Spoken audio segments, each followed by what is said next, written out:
A gente volta a falar sobre a eleição deste domingo na Argentina.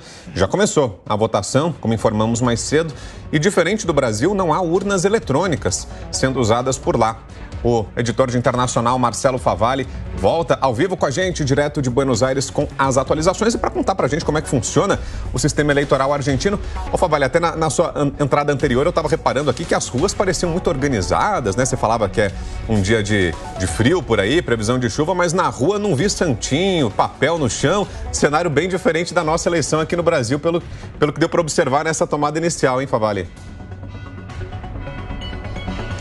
Bom dia de novo, Brown. Bom dia, Elisângela. Bom dia a todo mundo que acompanha a nossa programação. Vou começar a resposta por essa tua última pergunta, Vitor. É o seguinte, existe uma lei ou uma organização urbana, principalmente nos grandes centros, uma coisa de, como nós chamaríamos em São Paulo, da cidade limpa, que não permite distribuição de santinhos, cartazes em comércios ou a distribuição daqueles panfletos de propaganda eleitoral. Isso é mais ligado a um momento de manter a municipalidade, né, como eles preferem chamar aqui as cidades, organizadas, limpas, do que propriamente dito uma regra eleitoral. Também esbarra na determinação que a partir de quinta-feira já não podia mais haver propaganda eleitoral de nenhum tipo.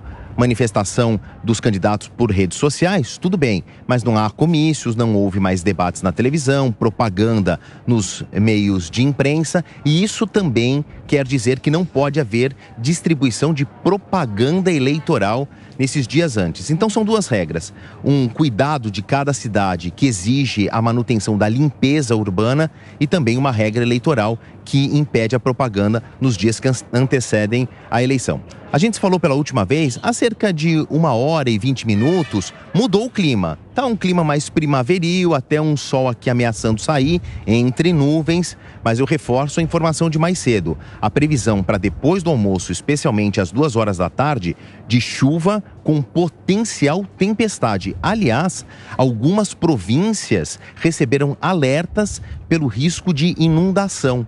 Então isso deve mudar um pouco o ritmo de votação. Eu me coloquei na frente de um dos principais colégios eleitorais da capital argentina. Esse é o Colegio Nacional de Buenos Aires. É um colégio público, mas que atende aqui uma enorme quantidade de moradores bem no centro administrativo da capital Buenos Aires. E a gente vê uma movimentação muito tímida. Vocês podem contar aqui, o único portão de acesso é esse que está atrás de mim. A gente vê raras pessoas ali entrando, não existe aglomerações aqui na porta, não existe fila.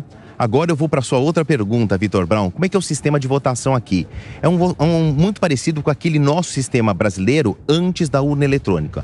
É uma cédula de papel, longa, e ela muda de região para região, de província para província. Mas em traço geral, os eleitores hoje foram convocados para escolher o presidente, metade da Câmara dos Deputados, né, a Câmara Baixa do Legislativo, e 1/3 do Senado. Então também tem votação legislativa. E eu falei que essa cédula vai mudar de região para região porque algumas províncias também vão escolher os seus líderes de província, o que nós chamaríamos aí de governadores. Então a cédula é longa, mas como eu conversei com algumas pessoas aqui, disse que o processo está muito tranquilo, o preenchimento é muito rápido, e aí ponto para os argentinos, que historicamente são muito politizados. Eles participam muito da vida política, acompanham muito as propostas dos candidatos. Então, pelo que eu senti aqui numa conversa informal com os eleitores, as pessoas com quem eu conversei já chegam com a ideia muito bem formada na cabeça para quem eles vão votar. Então, o preenchimento da cédula, embora longa, ela é muito rápida. E depois dobra, põe na urna, como era um processo mais antigo nosso.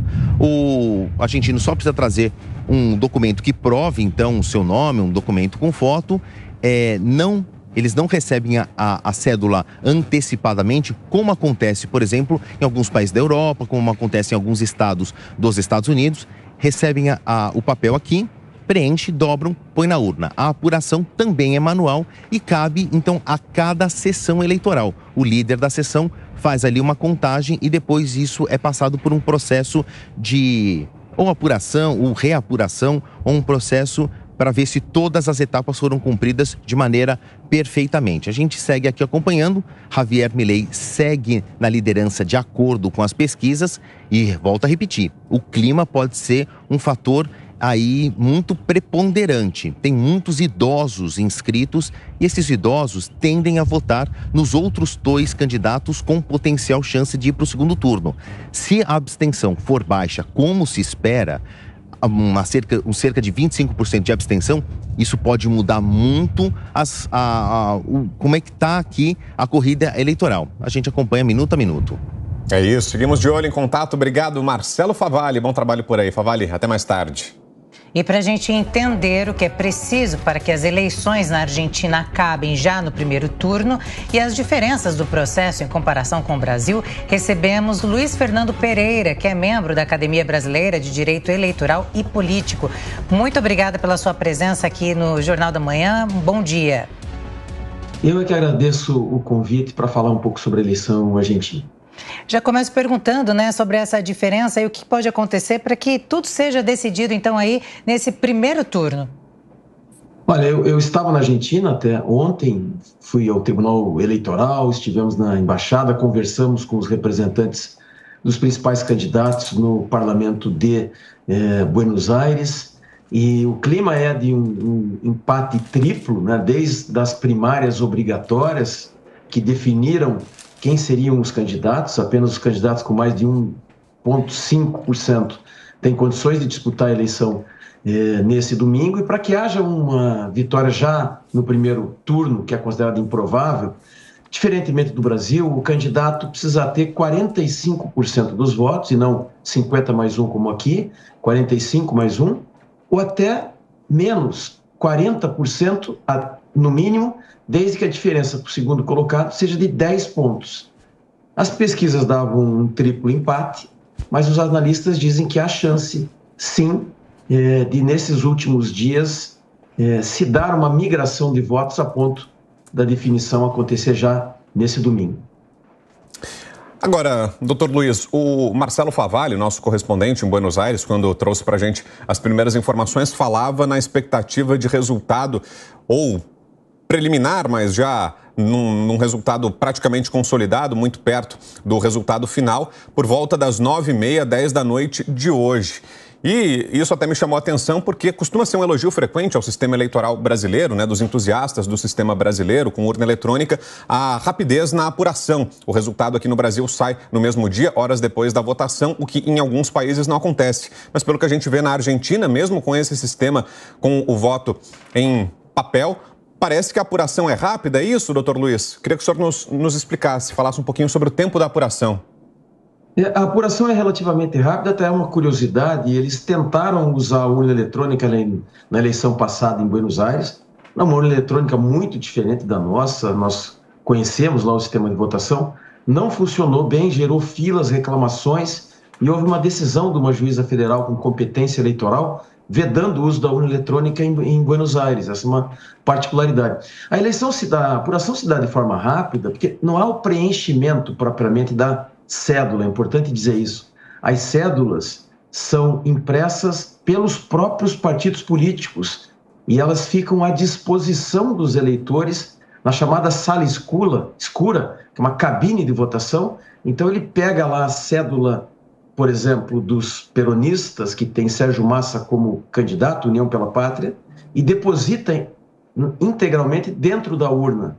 Isso depois facilita a apuração, inclusive há máquinas para essa apuração que identificam a boleta, como eles chamam a cédula eleitoral, e a contagem é relativamente rápida em cada uma das sessões, e esse é o resultado prévio que se divulga, que depois é confirmado, mas como regra já é o resultado final. Então, o fato de não haver preenchimento, mas depósito de uma cédula no envelope, depois dessa contagem automática, facilita, enfim, o resultado final em tempo relativamente curto. Claro que isso não garante tanta segurança como temos no nosso sistema, porque depende muito do trabalho dos fiscais. Os fiscais têm que estar lá muito treinados, porque eles devem frequentar essa cabine de votação o tempo inteiro, para que as cédulas estejam lá à disposição. O eleitor pode tirar essas cédulas, por exemplo. Em algumas províncias, você pode seccionar o voto, você pega parte de uma cédula, de uma boleta, de uma coligação e parte de outra e deposita junto no envelope, mas a regra é que haja um voto integral para determinada coligação em todos os cargos em disputa. Então, isso que facilita um pouco a apuração, mas, por outro lado, põe muita responsabilidade nos fiscais. O que é, aliás, um tema de preocupação do candidato Milei, que não tem uma estrutura partidária consolidada como os macristas e os peronistas, que tem Sérgio Massa e Patrícia como candidatos. Ele, inclusive, sugeriu lá que poderia haver fraude na eleição argentina, porque ele não tem a mesma capacidade de fiscalização, de estrutura de fiscalização, como os partidos mais tradicionais da Argentina. Doutor Luiz, quem vai lhe fazer a próxima pergunta é o professor Manuel Furriela, nosso comentarista convidado de hoje. Por favor, professor. Bom dia. É justamente sobre a lisura no processo eleitoral, né? A gente sabe que em alguns países, principalmente aqui na Venezuela, essa questão foi muito debatida e para muitos, inclusive, seria ilegítimo o governo por esse motivo, né? Porque lá teria havido problemas durante o processo eleitoral. E você mencionou essa questão da dificuldade do partido do Milei em fazer qualquer tipo de acompanhamento, o que a gente sabe que em processos democráticos é importante que os partidos também façam dessa forma. Mas pensando nos entes públicos, né, no sistema eleitoral argentino, você acredita que a gente pode ter aí uma grande confiança, é um processo eleitoral tranquilo, ele vai trazer aí um resultado que dificilmente poderá ser questionado, mas aí novamente, imaginando a estrutura pública propriamente da Justiça Eleitoral Argentina no acompanhamento das eleições? Olha, é uma pergunta interessante.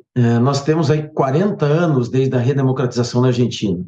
Nunca houve um questionamento sério sobre o resultado da eleição presidencial. Sempre os partidos que perderam a eleição reconheceram o resultado e nunca houve alegação de fraude, como a gente teve na Venezuela, como a gente já teve no México, para citar exemplos aí mais conhecidos. Lá, essa confiança no resultado não se dá propriamente pela confiança no organismo que organiza as eleições. Se dá muito mais pela estrutura de fiscalização dos partidos políticos, que é muito bem organizada, consistente, treinada nesses 40 anos de redemocratização. São eles que controlam o processo de votação e o processo de apuração. Nós tivemos a delegação de observadores internacionais que eu integrava, em visita ao Tribunal Eleitoral lá em Buenos Aires. Eles tinham julgado, recebido, na verdade, até aquele momento, apenas 5 ações. Imagina isso para o cenário brasileiro, em que há uma superatuação da Justiça Eleitoral brasileira. Portanto, diferentemente do Brasil, em que a confiança no sistema está na confiança da votação e totalização de votos comandada pela Justiça Eleitoral brasileira, que é muito eficiente, eu não tenho dúvidas. Lá, a confiança, na verdade, se dá pelo controle que os próprios partidos fazem. E como nessa eleição, em 2023, pela primeira vez um outsider, como o Milei, tem chance, e esse outsider não tem a mesma estrutura de fiscalização, surge, eu diria, pela primeira vez em 40 anos, desde a redemocratização, uma sugestão, uma insinuação de que pode haver fraude, exatamente pelo candidato que não tem a estrutura de fiscalização tão organizada quanto os partidos tradicionais que estão disputando a eleição há muito tempo na Argentina. Apesar dessa insinuação de Milei, com todas as autoridades que nós conversamos na Argentina, no Tribunal Eleitoral, na Casa Legislativa, na Embaixada do Brasil, a ministra Carmen está lá também, a ministra Carmen Lúcia do TSE está lá acompanhando as eleições. Todas essas conversas que tivemos como observadores internacionais apontam para um risco zero de fraude. Os partidos dos 2 principais candidatos tradicionais, Patrícia e Sérgio Massa, vão controlar o resultado e isso acaba beneficiando Milei também. Eu, particularmente, depois de tudo que vi lá, não acredito que haja um risco de se colocar em dúvida o resultado eleitoral. Muito bem, conversamos com Luiz Fernando Pereira, que é membro da Academia Brasileira de Direito Eleitoral e Político. Muito obrigada, doutor, pela sua participação aqui no Jornal da Manhã. Eu é que agradeço, mais uma vez, a oportunidade de falar um pouco sobre a eleição argentina. Obrigada.